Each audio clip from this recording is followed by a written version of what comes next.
Hotel Hell is one of the hardest badges to obtain in Roblox stores, and that is because in order to get it, you need to complete the game with at least a 150% modifier bonus, which is a lot easier said than done. Now, there are a ton of modifier combinations you can use to get up to 150%, however, these all stink. The combination I'll be showing you today solely relies on common sense and a little bit of skill, and in my opinion, it's the best method for obtaining the badge. With all of that being said, here is the best modifier combination to get the Hotel Hell badge indoors. Let's begin. Alright, so to begin you want the El Goblino's Payday and Out of Stuff modifiers equipped.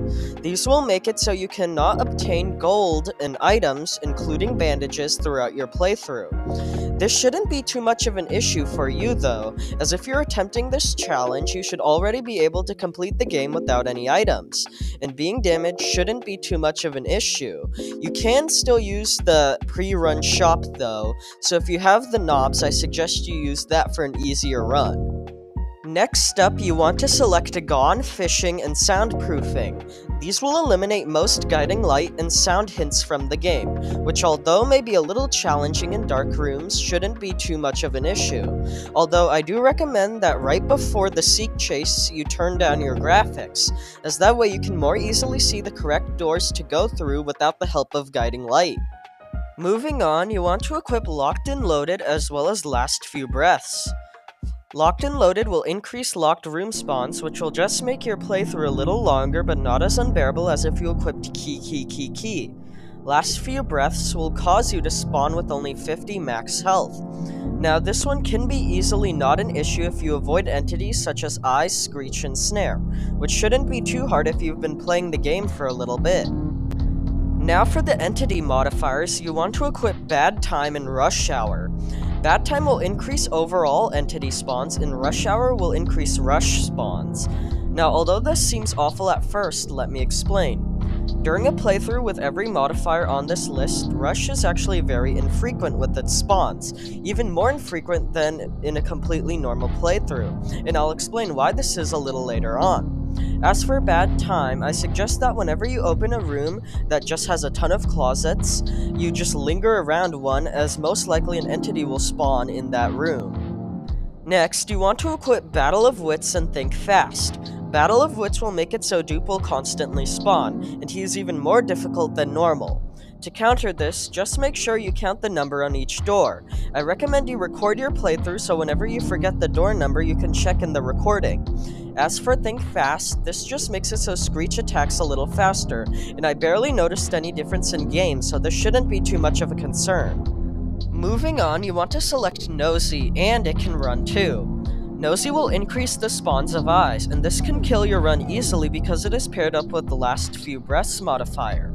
I suggest that during this playthrough, you almost always look towards the floor a little whenever entering the next room to avoid eyes if they do happen to spawn. As for It Can Run Too, this just makes it so Seek runs a little faster. However, as long as you don't mess up, this really doesn't change the Seek Chase sequence too much, so it shouldn't be too difficult. Next up, you want both of the ambush modifiers, those being Back for Seconds and After Image. These will make it so that ambush will spawn more often and their rebounds will be faster. In fact, ambush spawns so often that they are actually more common than rush, which is why I stated previously that rush spawns really infrequently.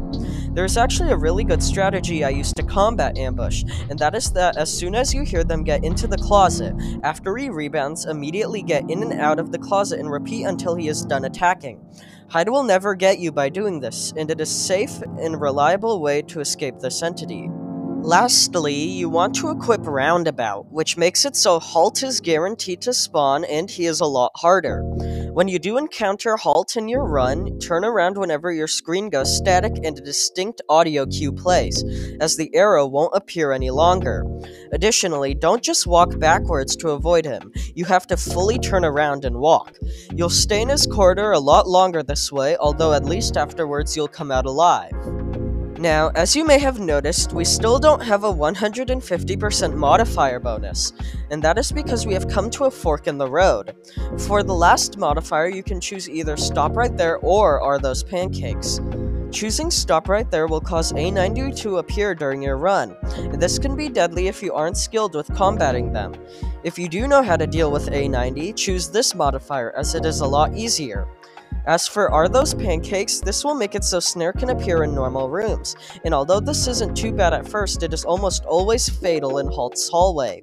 I recommend you use this if you don't know how to combat A90 and if you are okay with an RNG dependent factor in your run.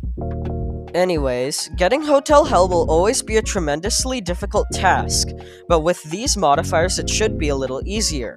If you'd like to see an almost complete playthrough with all of these modifiers in action, I say almost complete because I couldn't win the game due to the last breaker switch not appearing in room 100, then I'll leave a link to the video in the description.